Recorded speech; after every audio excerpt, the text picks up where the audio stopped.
देखें जी,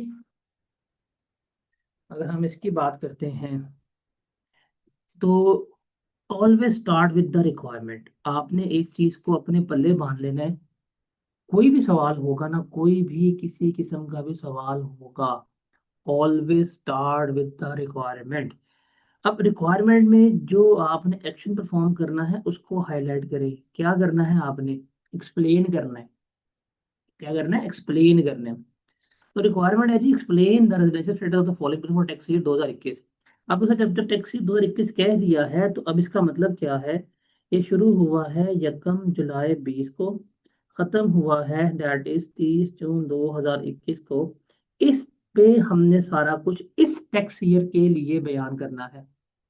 हमने सारा कुछ इस टैक्स ईयर के लिए जो है वो क्या करना है, बताना है। पहला कहते हैं जी, मिस्टर रजा जो है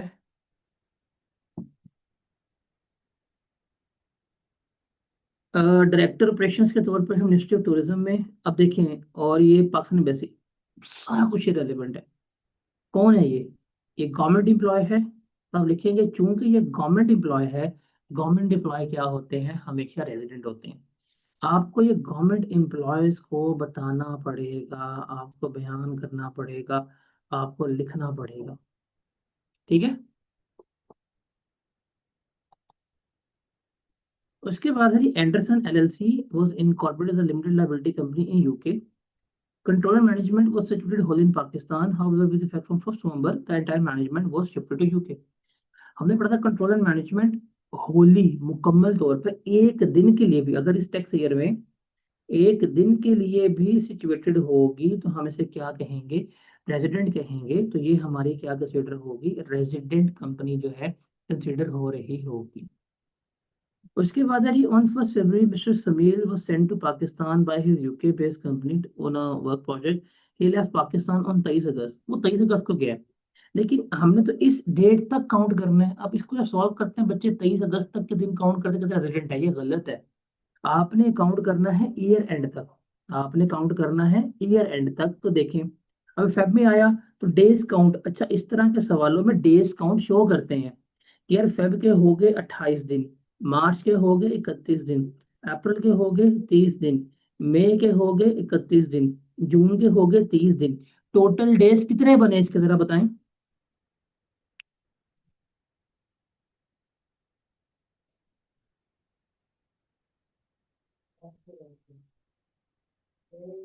डेढ़ सौ बनते हैं।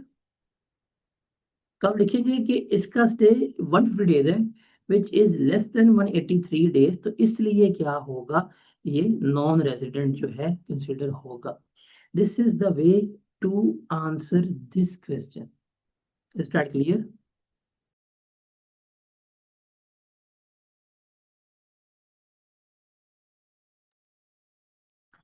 उसके बाद है BBL is a non public company in corporate under company ordinance.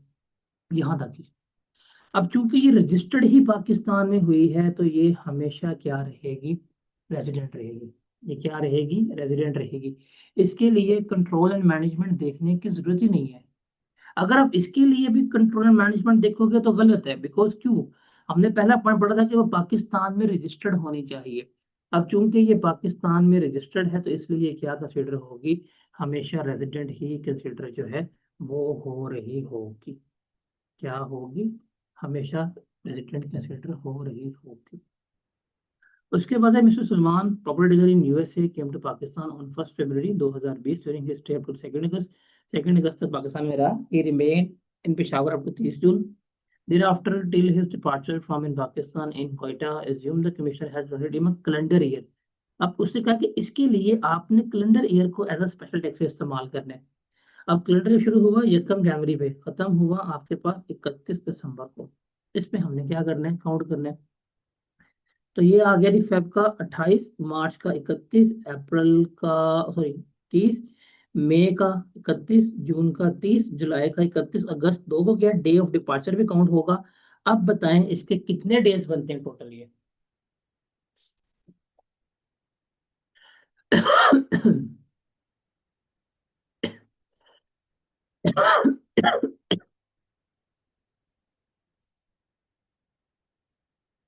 कितने बनते हैं? वन, तो ये क्या कंसिडर होगा, रेजिडेंट कंसिडर हो रहा होगा। ओके।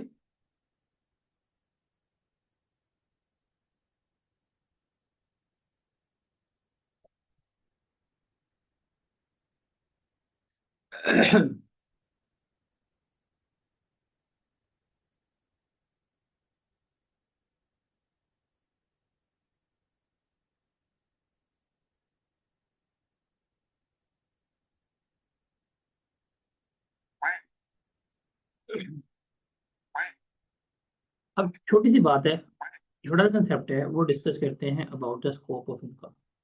स्कोप ऑफ इनकम का मतलब क्या है कि इनकम का दायरा कार। हमने नॉर्मल रूल क्या पढ़ा है? हमने नॉर्मल रूल पढ़ा है कि अगर कोई बंदा रेजिडेंट है तो उसकी फॉरेन सोर्स ऑफ इनकम क्या होती है, टैक्सेबल होती है। क्या हमने यही रूल पढ़ा है?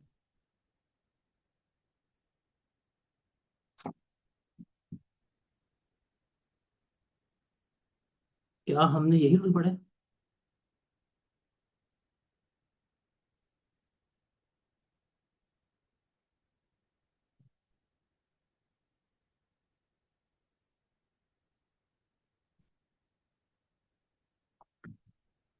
अब हम देखेंगे कुछ ऐसी कंडीशंस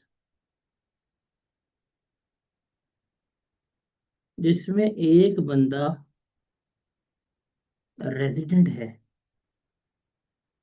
उसके पास फॉरेन सोर्स ऑफ इनकम भी है, लेकिन वो टैक्सेबल नहीं है। वो क्या है, एग्जेम्प्ट है। मतलब अब हम डिस्कस करेंगे इस रूल की एक्सेप्शन। क्या डिस्कस करेंगे? इस रूल की एक्सेप्शन। इसमें से भी थ्योरेटिकल सवाल लाजमी पेपर में आता है एक आधा। इसमें चार बातें आएंगी: returning expatriate, short term resident, foreign source salary और टैक्स ट्रीटी। जो ये तीन है ना, ये तीन रूल सिर्फ और सिर्फ किसके लिए हैं, इंडिविजुअल के लिए। ये तीन रूल किसके लिए हैं, सिर्फ और सिर्फ इंडिविजुअल के लिए हैं। ये वाला जो रूल है ना, ये सबके लिए है। This is for company, this is for AOP, this is for government, this is for individual. बस these three rule are particularly for individual. इसके लिए ये इंडिविजुअल के लिए। तो सबसे पहले सबसे आसान जो है उसको डिस्कस करते हैं, टैक्स ट्रीटी। ट्रीटी किसे कहते हैं? Treaty is basically treaty is basically N agreement between two countries.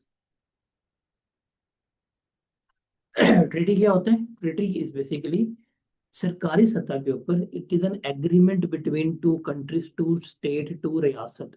दो रियासतों के दरमियान, दो रियासतों के दरमियान ये क्या है, एग्रीमेंट है, जिसमें एग्री करते हैं कि अगर कोई बंदा हमारे से इनकम कमा के अपनी कंट्री में आया तो वो क्या होगी, एग्जेम्प्ट होगी, उसके ऊपर टैक्स जो है वो चार्ज नहीं होगी। सिर्फ जस्ट टेक एन एग्जाम्पल। हम एग्जाम्पल लेते हैं, ये रियलिस्टिक नहीं, अज्यूम अज्यूम करके बता रहा हूँ। पाकिस्तान है और सऊदी अरेबिया। अगर इन दोनों के दरमियान एग्रीमेंट हो जाए, और एग्रीमेंट ये हो कि जो बंदा सऊदी अरब से डिविडेंड कमा के, मतलब जो उसने सऊदी अरब में इन्वेस्टमेंट की है, जो डिविडेंड कमा के लाएगा वो एग्जेम्प्ट है पाकिस्तान में। अब ये जो एग्रीमेंट हुकूमतों के दरमियान हो गया, जिसमें आपकी इनकम को माफ कर दिया गया है। अब हमारी गवर्नमेंट एग्रीमेंट की है। अब जो बंदा भी सऊदी अरेबिया से डिविडेंड कमा के पाकिस्तान लाएगा, वो हमेशा क्या रहेगा, उसका डिविडेंड एग्जेम्प्ट रहेगा। इसको हम क्या कहते हैं, इसको हम टैक्स ट्रीटी जो है वो कह रहे होते हैं। तो इस क्लियर।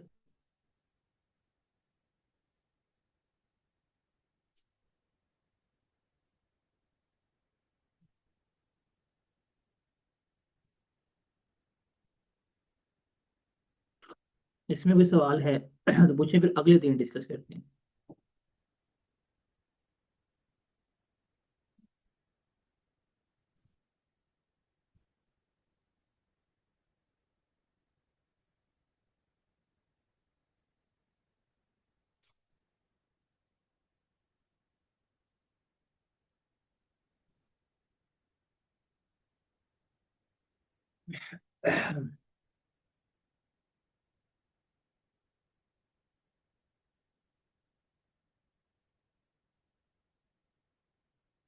ये क्लियर नहीं हुआ आपको? नजब, क्या मसला है बताओ। तब मम्मा मैं तो क्या नहीं, मैं क्या क्लियर है, ये तो पुटा गाना करता है। उसके बाद है हमारे पास शॉर्ट टर्म रेजिडेंट। क्या है शॉर्ट टर्म रेजिडेंट? ये क्या होता है इसको जरा मैं आपको बताता हूँ।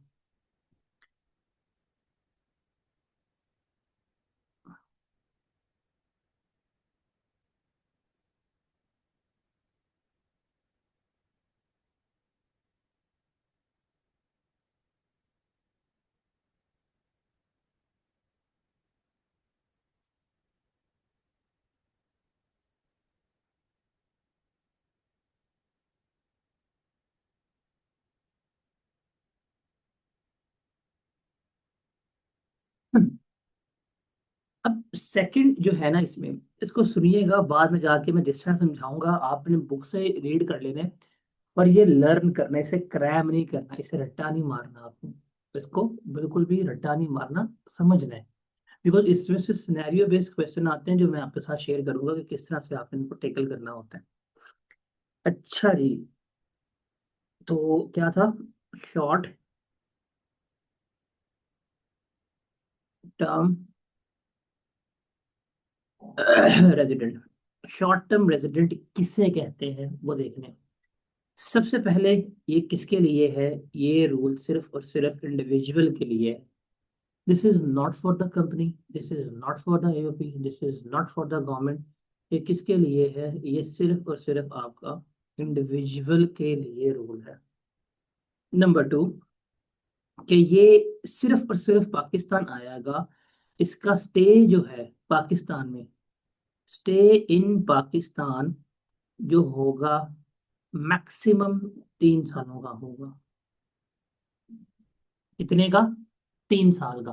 3 साल से ऊपर का स्टे नहीं होगा। पाकिस्तान आएगा, इंडिविजुअल है, स्टे कितना होगा? 3 साल का। और पाकिस्तान में ये सिंपल क्या करेगा? पाकिस्तान में ये एम्प्लॉयमेंट करेगा, मतलब ये पाकिस्तान में जॉब के लिए आया है, ये पाकिस्तान में नौकरी कर रहा है।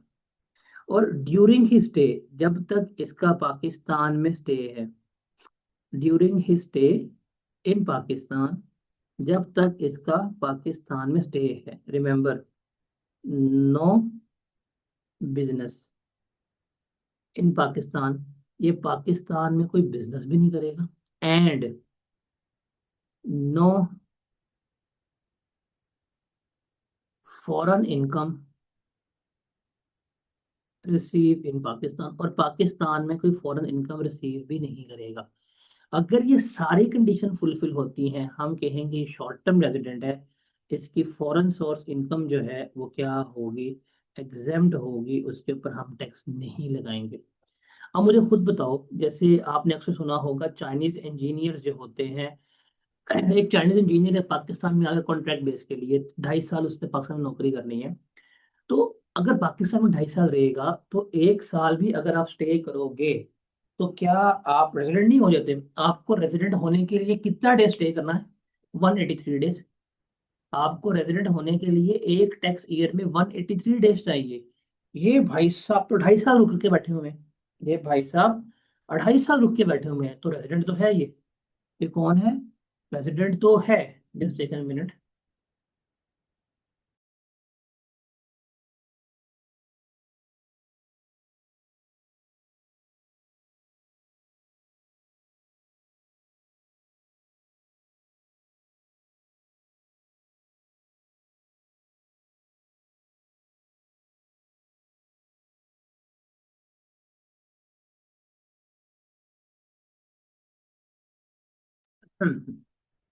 अब खुद बताएं।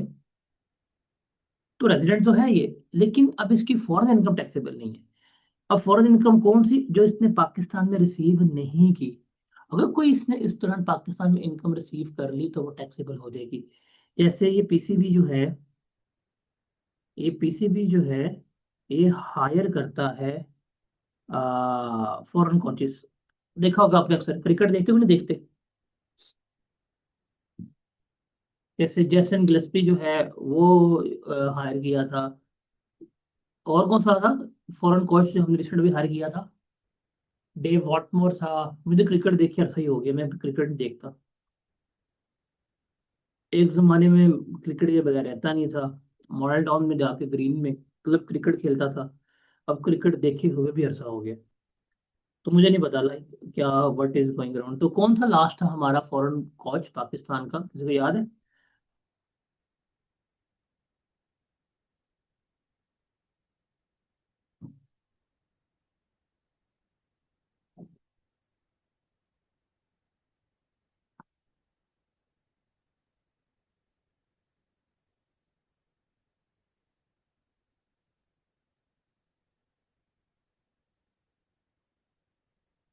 अब आपने एक फॉरेन कोच अपॉइंट किया है, फॉर एग्जाम्पल ऑस्ट्रेलियन प्लेयर था, उसको आपने जो है वो अपॉइंट कर दिए।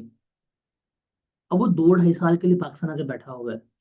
तो 2 ढाई साल रहेगा तो इस स्टे में क्या वो पाकिस्तान का रेजिडेंट नहीं बन जाएगा? सोच के बताएं।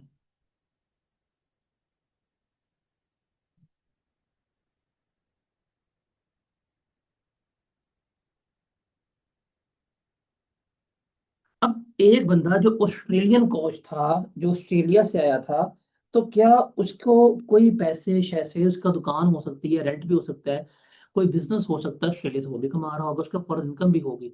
लेकिन अगर वो इस क्राइटेरिया में फॉलो कर रहा है कि इंडिविजुअल भी है, स्टे भी 3 साल तक है, नौकरी भी करेगा, स्टे भी उसका 3 साल से ऊपर नहीं है, और ये हम बिजनेस भी नहीं कर रहा, और कोई फॉरेन इनकम भी नहीं लेके आया, तो इसके पास ऑल दो फॉरेन इनकम है, बस वो फॉरेन इनकम एग्जेम्प्ट है, उसके ऊपर जो है हम किसी किस्म का टैक्स जो है वो नहीं लगा रहे हैं। Okay, got it.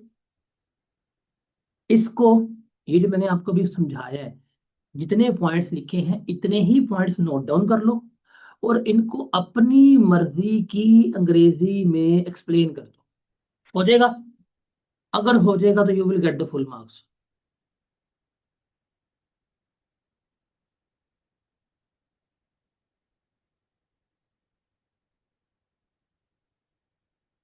नोट कर लिए?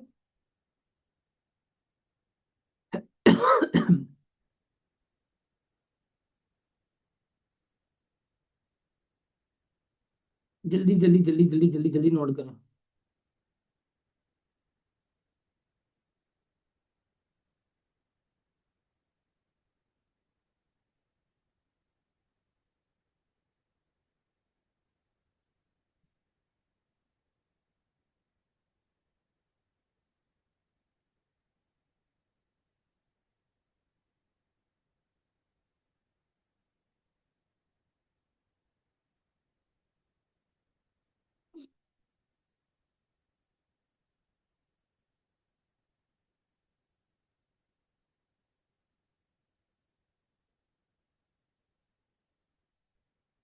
हाँ, 3 साल जॉब की है, इस साल उसकी जो भी फॉरेन इनकम होगी वो एग्जेम्प्ट होगी।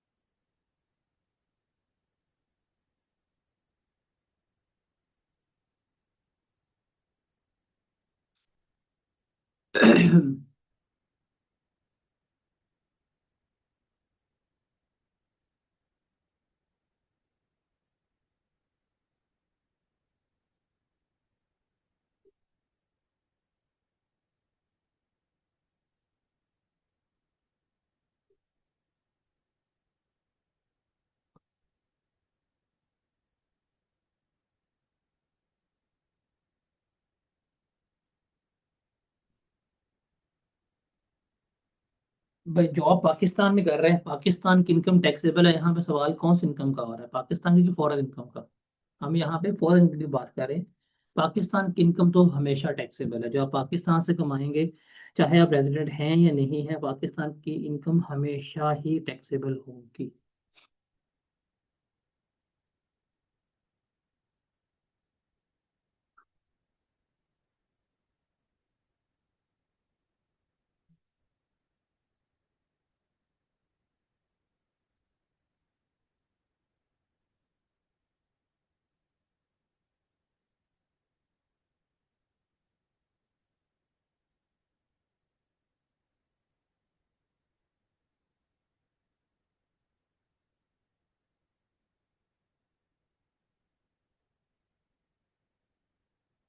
हाँ भी क्लियर है।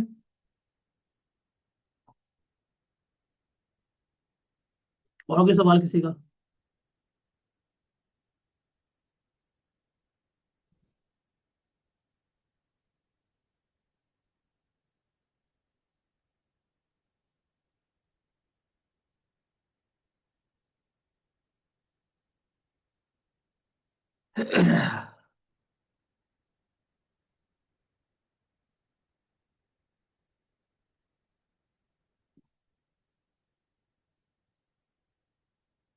अब है अगला।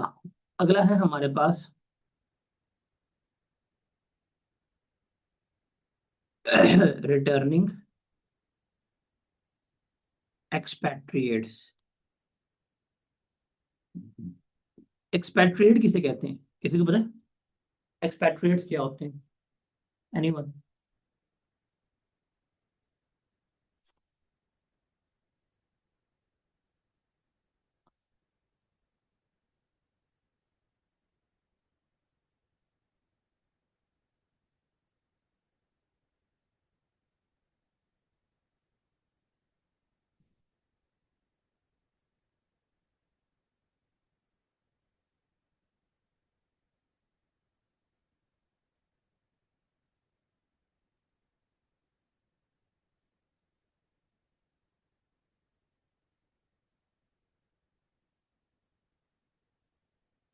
एक्सपैट्रिएट्स क्या होते हैं, कोई बताएगा? वो लोग जो पाकिस्तान छोड़ के चले जाते हैं, पाकिस्तान को बुरा भला कहते हैं, कहते हैं नहीं हम जाके बाहर पैसा कमाएंगे, उनको हम कहते हैं एक्सपैट्रिएट्स। फिर बाहर कुट पड़ती है, वापस आ जाते हैं, उनको हम कहते हैं एक्सपैट्रिएट। एक्सपैट्रिएट वो है कि वो बंदा जो पाकिस्तान में नहीं था, अब पाकिस्तान में परमानेंटली वापस आ गया। अब ये भी किसके लिए है? ये भी इंडिविजुअल के लिए है। ये भी किसके लिए है? इंडिविजुअल के लिए है। और इसकी कंडीशन क्या है? सबसे पहले, not resident for last 4 years. पहला क्या है, पहली शर्त, कि ये बंदा पिछले 4 सालों में रेजिडेंट जो है वो नहीं होना चाहिए। ओके।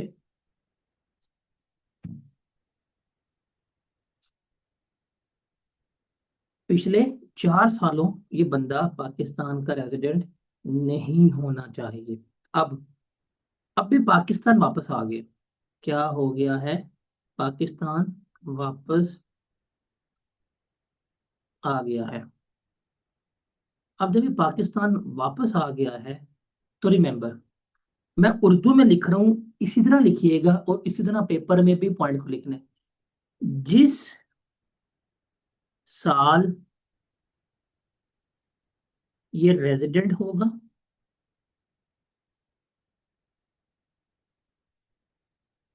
और नेक्स्ट ईयर, फॉर एग्जाम्पल एक बंदा पिछले 4 साल से नहीं था, वो 2025 में पाकिस्तान आया और 2025 में ही रेजिडेंट हो गया। रेजिडेंट का मतलब क्या है कि 2025 में इसका स्टे 183 डेज से ज्यादा हो गया। तो ये वाला साल और अगला साल, दैट इज 2026, इन 2 सालों में अगर उसने कोई भी foreign source of income Pakistan में रिसीव की है, तो वो क्या हो जाएगी? एग्जाम्प्ट हो जाएगी। अब जाहिर सी बात है, एक पाकिस्तानी था पिछले 10-12 साल से बाहर बैठा हुआ था, अब सारा अपना कारोबार माल मुद्दा बंद करके आ गया है, तो कुछ ना कुछ तो लेके आया होगा, कुछ ना कुछ तो सेटलमेंट करके आया होगा। वो जो कुछ ना कुछ लेके आया है, जो कुछ ना कुछ सेटलमेंट करेगा, वो उसकी फिर हम अमाउंट क्या कर देंगे? एग्जाम्प्ट जो है वो करवा देंगे। ऐसे बंदे को हम क्या कहते हैं? रिटर्निंग एक्सपैट्रिएट कह रहे होते हैं। Is that clear?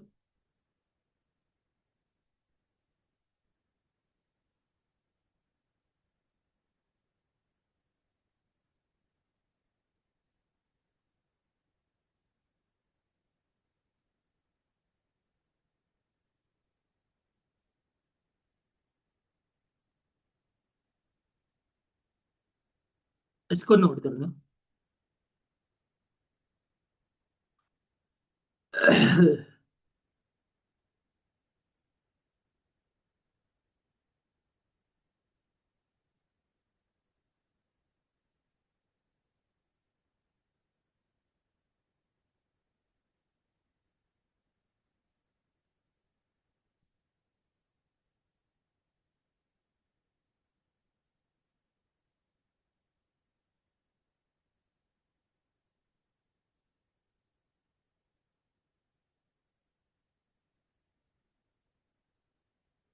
इसमें कोई सवाल है तो बताएं। ये जो हमने भी शॉर्ट टर्म रेजिडेंट पढ़ा है, हमने ये पढ़ा है, इसमें से एमसीक्यूज या एक आधा शॉर्ट क्वेश्चन बहुत बहुत बहुत हाई चांस होते हैं कि आपको आएगा ही आएगा।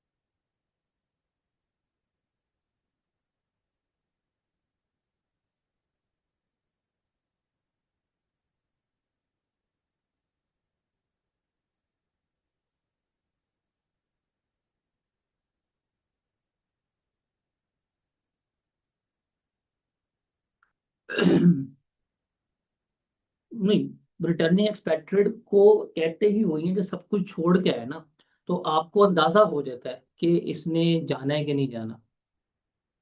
अभी ऐप नहीं होगा फिर तो रिटर्निंग एक्सपेक्टेड नहीं है ना ये।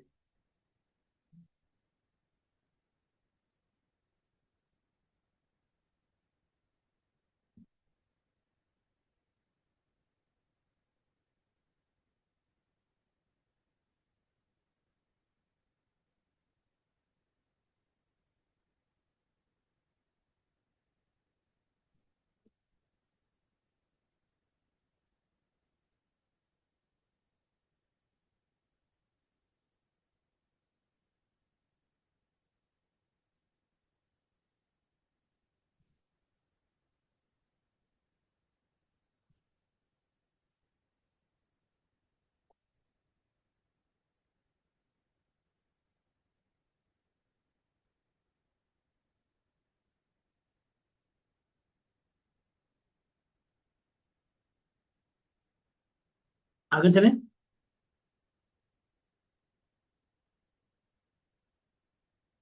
अब है हमारे पास आखिरी रह गया, और वो है हमारे पास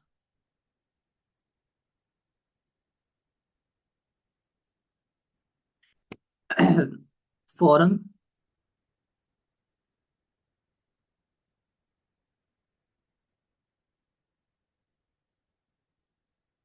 सोर्स सैलरी। सैलरी कौन कमाता है? हाँ जी, आखिरी पॉइंट में वापसी परमानेंट ही होनी चाहिए।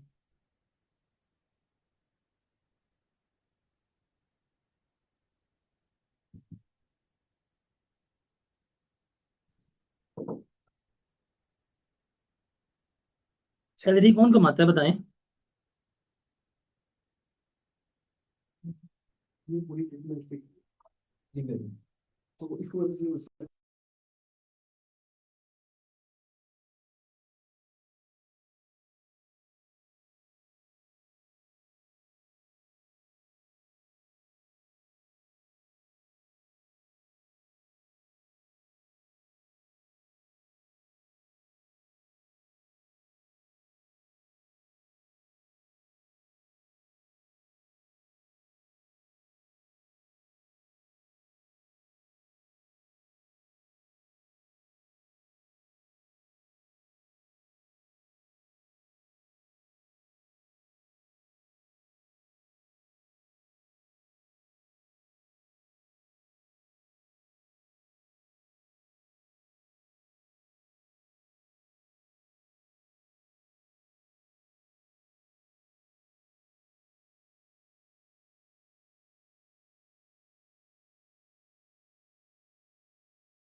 सर सैलरी किसकी होती है? एम्प्लॉयज की। एम्प्लॉयज कौन होते हैं? इंडिविजुअल होते हैं। अब यहाँ पे हम बात कर रहे हैं फॉरेन सोर्स सैलरी की। यहाँ पे जो सैलरी है, तो सैलरी तबके को गवर्नमेंट जो है रिलीफ देती है। वो कहती है फॉरेन सोर्स सैलरी जो है, अगर आप सैलरी कमा के लाए हैं पाकिस्तान से बाहर, तो वो एग्जेम्प्ट है। तो आपने अगर सैलरी पाकिस्तान से बाहर से कमाई है, तो वो क्या है आपकी? एग्जेम्प्ट है। वो एग्जेम्प्ट कब होगी? रिमेंबर, इसके दो दो रूल है आपने देखने हैं कि उस फॉरेन कंट्री में या तो आपने टैक्स जो है पे कर दिया है, अगर पे नहीं किया तो नेक्स्ट 2 इयर्स में आप टैक्स पे कर देंगे। फॉर एग्जाम्पल, आपको लंदन में बैठे हुए हैं, वहाँ सैलरी कमा के आए हैं, तो वहाँ सैलरी पे टैक्स कटता है। तो वो सैलरी कमा के पाकिस्तान लेके आए हैं, तो वो क्या होगी, एग्जाम्प्ट होगी, उसके ऊपर हम टैक्स जो है वो चार्ज नहीं करेंगे। तो डबल टैक्सेशन जो है इसके ऊपर नहीं होती।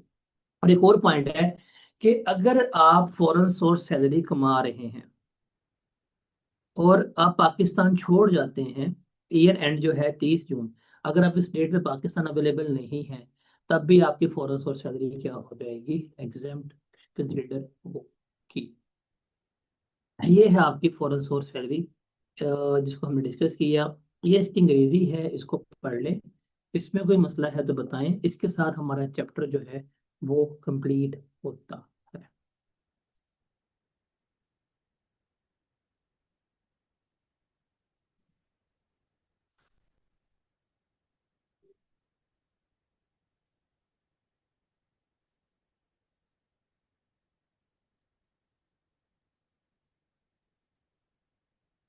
फर्स्ट पॉइंट का मतलब है कि आप जिस कंट्री से कमा रहे हैं सैलरी, वहां पे यहाँ तो टैक्स पे कर दिया है, यहाँ टैक्स पे कर देंगे। अगर नहीं पे किया तो 2 सालों में टैक्स पे कर देंगे।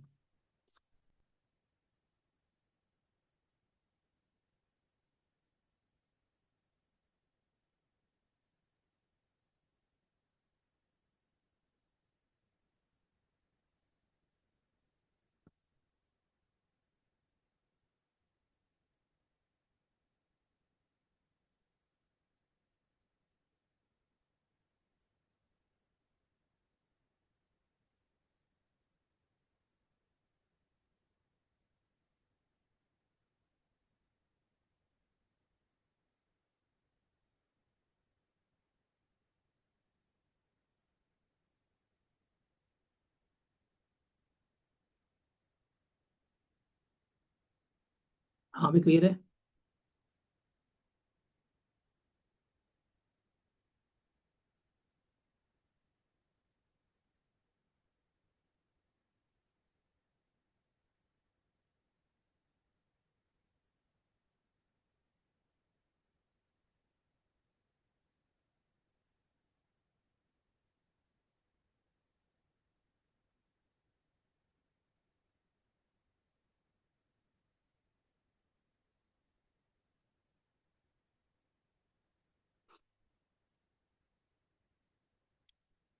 लास्ट वाला पॉइंट है कि अगर एक बंदा पाकिस्तान में बैठा हुआ फॉरेन सोर्स सैलरी कमा रहा है, जैसे फ्रीलांसर्स वगैरह होते हैं, रिमोट वर्किंग भरे हुए होते हैं, अगर ये ईयर एंड पे पाकिस्तान छोड़ जाते हैं, तब भी इनकी इनकम जो है वो क्या हो जाएगी, एग्जेम्प्ट हो जाएगी।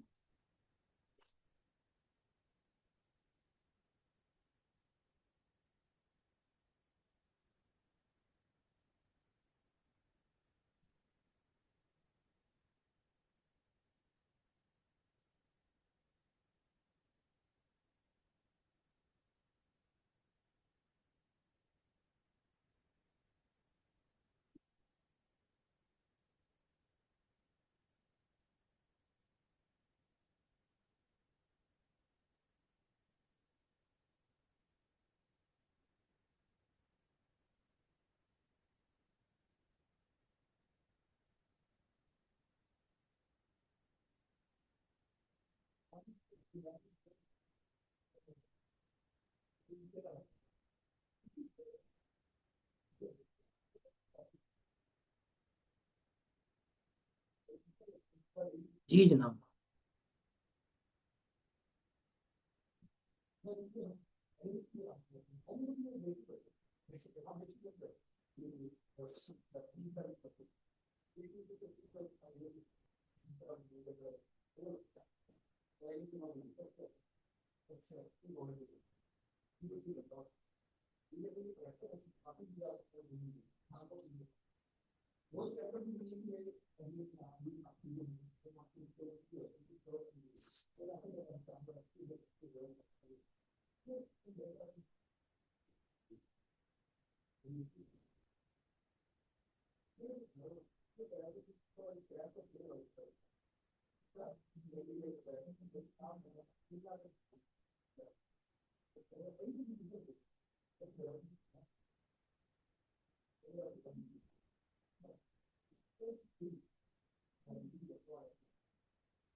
जी जनाब, क्लियर है।